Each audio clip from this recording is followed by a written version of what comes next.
was in the university, I had a not so palatable experience, and in this video, I'll be telling you what happened. Let's jump in. This experience taught me that there's honestly nothing that is impossible. There are lots of moral lessons in this story. Just make sure you watch till the end and like this video. Thank you. I went to LAUTECH, Lado Kakitola University of Technology, Ogbomoso, and I did a 5-year course, chemical engineering. When I was in part 2, one man was sent to me from the pit of the other side. We were doing a practical for a course. At this stage, I do not even remember the course code anymore, but it was a 200 level course. And at the end of that practice, the rep came to me and it was like, this man that taught us the practical, he likes me, that he told me to come and see him. I just felt like, no, this man cannot have a good plan for me. So I did not go to see him. The second week, I didn't go for the practical. The third week I went, I sat at the back. Immediately we were done, I disappeared. So for the first 4 weeks, I did not even go to see him. By the 5th week, he told our class rep that if he did not bring me to see him, he's going to fail his course. So that one came to bundle me. They were two, both him and one other guy. I think when they saw me, they were like, their life is at stake here. They don't want to fail. And this man said it's either they bring me or they fail. So I'm like, okay, let's go. So I got to the office. The rep left and it was me, and Imani was like, I like you. Let's just be sleeping with each other. It was quite direct. So for the sake of YouTube, I'll use lie. Lie with me. I didn't have to think about it. I'm like, no, I can't do that, sir. Because if I wanted to do something with a married man, I had chances. I saw married men that were rich. I would have done it for the money. This young man started telling me different benefits. If I go out with him, I'm going to do a lot of MEEs and EE course. That course was MEE. But he said he had friends that were in electrical engineering department, EEE, so he's going to use his leverage. All my EEE courses, I do not have to bother. I'm not a very bright student, but I'm not a dull student at the same time. I'm an average student. If I set my mind towards something, I'll read it, I'll pass it. So don't say, like, I was like, no, I don't need your help. I can read my courses and pass them myself. I'm here to read. That's the major reason why I'm here. So we dragged it that day and he was like, let me just give you time, just go and think about it. I gave him my contact that day because he insisted. So he messaged me, how about a discussion? One day he called me, told me to come and meet him at one hotel. I'm like, sir, I cannot come. One day again he called me, I should come to somewhere. I said I cannot come. With time he started changing it for me, like he's not trying to force it, like you don't have an option here. When I ask students out, they lie with me. No one has ever said no to me, and you cannot be the first. If you risk it, you are going to fail. Some people are still in uni 4 years after they are still here, like 4 years after they are meant to graduate, that they are not going anywhere. I should go and ask others. I should check his track record. So each time he send me messages or a course, it's just pure threat. I was like, God, what do I do? So I spoke with some couple of people and they were like, that man has been doing this thing for the longest time. It's only God that can save you from him. Like, people rarely escape his den. Once his eye is on you, most times you don't have a choice. I'm like, hey, Chineke. That was how I knew this man is not just throwing empty threats around. He was going to fail me. That was, I started praying, deep prayer. That I will be crying like, God, God, please. In fact, for the longest time, I did not have any other prayer point that God, give me wisdom to handle this man. What do I do? Enter this man's mind. If you just come here and say, you can go, you are free indeed. It's not what I can do. Do you get? Even in a relationship that we want to get married, as a Christian, fornication, adultery is a sin. One day I went to weekly service in church. See, I've learned that there's nothing God cannot do. It was Thursday. Yeah. This thing is unrelated to the preaching of that day. And I did not even go to meet the pastor and say, Pastor, I'm going through this. What should I do? No. I was just sitting down and the pastor said, at times, the devil will just want to frustrate you. One lecturer will say, oh, if I don't sleep with you, you will fail. I'm like, this is what is happening to me right now. Pastor was like, tell that lecturer that, see, if you sleep with me, let's go.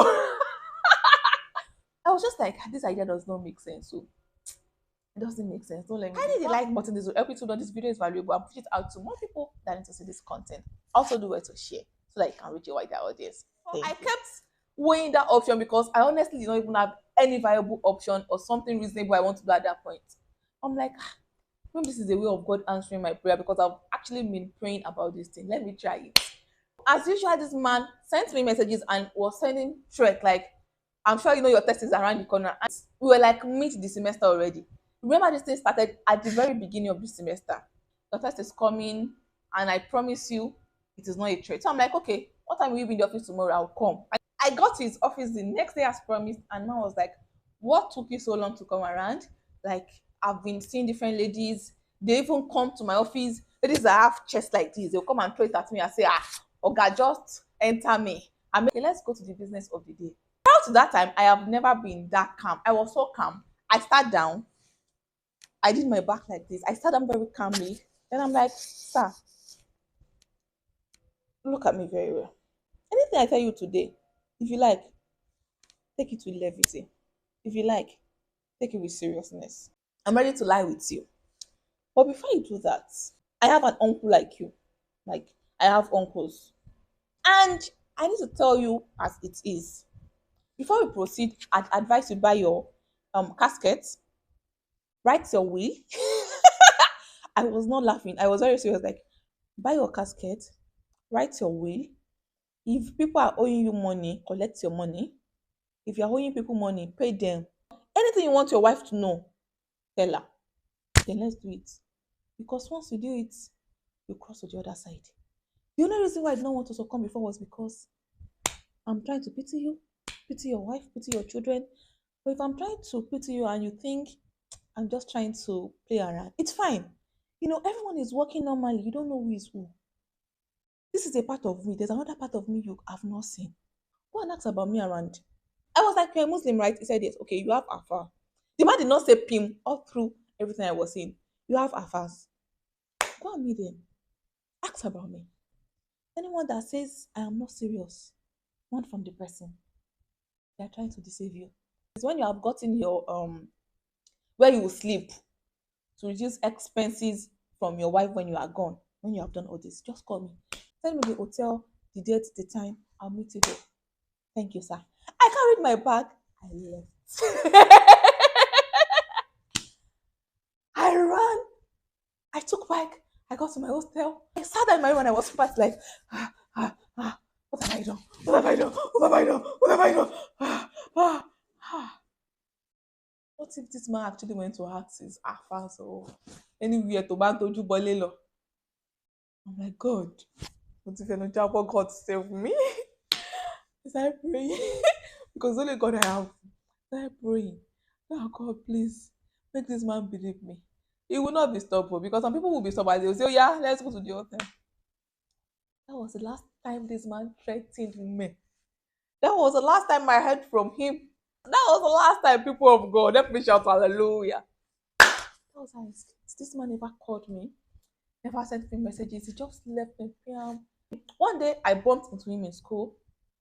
When he saw me, he was like, see this girl, witch. I'm like, good afternoon, sir. Oh, good afternoon. He don't call me. He don't call me. My result came. I passed everything. Fairly bad. I didn't fail anyone. Because I escaped too from this man. I was so happy. I was so happy. I think one of the major things that helped was my prayer. I prayed, and it felt like I got a clear instruction on what I should do through my pastor. Even though I never discussed anything with him, he just said that thing in passing, and I'm like, if I have been praying about this thing for like a month and this came, let me try it. I was scared. Does this make sense? But there's a place in the Bible that says the foolishness of God is the wisest of the wisest of the wisest man on earth. So if something is not making sense to you as human, it would make sense to God.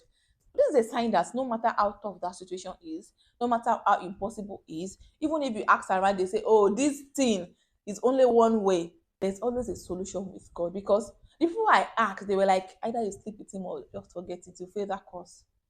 Like, there were proofs everywhere that you just have to succumb.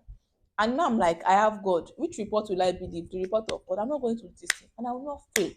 I was not sure how the thing was going to happen, honestly. But that was how God just saved me from that man. I didn't know the other things that happened, but I'm thankful to God. So no matter how things are, take it to God in prayer.